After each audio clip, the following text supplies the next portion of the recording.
je sors satisfait parce qu'il a pulvérisé, il a arrosé sur mon mental. Mon mental se repose sur le fait que le Grand Bandundu est négligé. Le Grand Bandundu n'est pas programmé en termes de visites par le président de la République, en termes de visites par la première ministre, en termes de visites par toutes les autorités sublimes et titanesques de la République. Nous sommes en train de percevoir la percée, une lueur d'espoir en termes de développement, construction des aéroports, des gros hôpitaux colossaux, des marchés publics. Mais Kwilu et grosso modo les Grands Bandundu passent pour être éclipsés. Pourquoi cette obliquité de ce qu'on a qualifié de quartier latin, d'où sortait la pluralité des savants de cette république, la province de Gizenga, de Kamitat Masamba, de Takizala, Kwilu négligé.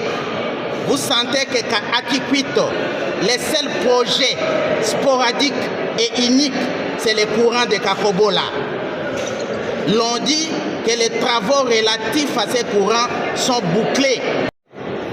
Au regard de la deuxième personnalité du Sénat, question de ponctionner sa dextérité et sa noblesse en termes de sagesse et d'expertise, je sors satisfait parce qu'il a pulvérisé, il a arrosé sur mon mental.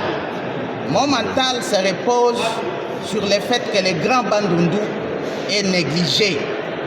Le Grand Bandundu n'est pas programmé en termes de visites par le président de la République, en termes de visites par la première ministre, en termes de visites par toutes les autorités sublimes et titanesques de la République. Nous sommes en train de percevoir la percée, une lueur d'espoir en termes de développement. Ça et là, il y a construction des aéroports, des gros hôpitaux colossaux, des marchés publics. Mais Kwilu et grosso modo les Grands Bandundu passent pour être éclipsés. Pourquoi cette obliquité de ce qu'on a qualifié de quartier latin, d'où sortait la pluralité des savants de cette république, la province de Gizenga, de Kamitat Masamba, de Takizala, Kwilu négligé. Vous sentez que à Kikwito, les seuls projets sporadiques et uniques, c'est les courants de Kakobola. L'on dit que les travaux relatifs à ces courants sont bouclés. Et un placebo, c'est de dire que Kikwit, Gungu, Idiofa n'ont pas de charges à consommer.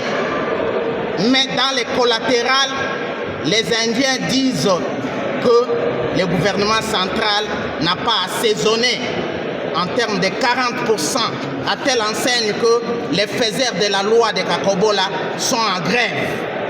Donc c'est pourquoi je venais avec ces marteaux, avec cette épée de Damoclès à suspendre sur la silhouette de la République pour demander au ministre de l'électricité de venir visiter Kikwit et les environs, voir quelle est la péripétie évolutive des travaux de Kakobola.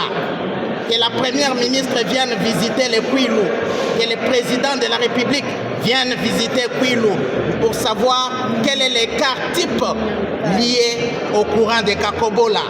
La route Mongata Bandundu est restée paradoxalement une épée de Damoclès suspendue sur le Kwilu, à telle enseigne que la capitale d'une province qualifiée de Bandunduville est en exergue, en relief, isolé. Bandunduville, c'est apparemment une ferme, parce qu'il n'y a pas de commerce, il n'y a même pas de taxi à Bandunduville par manque de routes. Mais pourquoi Kwilu doit être négligé jusqu'à ce niveau-là? Qu'on retape la route Bandundu, Mongata, qu'on nous fasse des routes à des certes agricoles, parce que spontanément, la province de Kwilu est inlassablement une province agricole. Là où on avait une batterie, une bordée, un chapelet de pelle Z, pelle C, à l'air qu'il est, c'est une coquille vide. C'est pratiquement une silhouette stérile. pendant que si Gécamine a vécu, c'était grâce au piédestal des PLZ, PLC. L'huile était de l'émanation quilloise jusqu'à faire les tentaculaires et servir la Gécamine et toute la République. Mais à l'heure qu'il est, Quilou fait un socle quachocoré, un socle marasmique. Au Quilou, il n'y a plus rien. Donc vous pouvez compter autant de bibouba, de quachocoré, parce que l'agriculture est dysfonctionnelle. L'agriculture est gangrénée, cancérisée, il n'y a plus rien.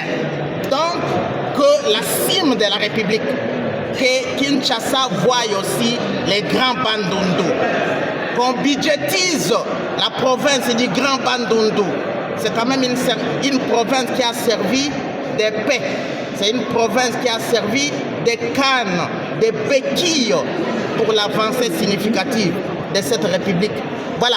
Mais nous saluons de justesse la volonté de la CENI de bien vouloir refaire surface sur les élections de Massimanimba.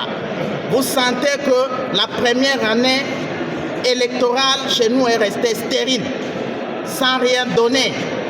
Toute une année, pas d'élection à Massimanimba pour une raison atypique, ignominée. Mais maintenant là, la CENI a refait surface. Le 15 décembre, c'est l'élection à Massimanimba. Nous croyons. Le 23 décembre, c'est la publication des résultats. Nous en avons foi. Et au début 2025, c'est pratiquement le primo moving. C'est le prélude des activités au Quilou. Et votre orateur ici sera candidat président de l'Assemblée provinciale. Le bureau définitif risque d'être représenté par Paulin Kiyankai, candidat président. Nous y allons et sincèrement, votre grappe, votre firmament journalistique va devoir nous accompagner. Et là, nous remercions tous ces collèges, des sages, des savants journalistes congolais.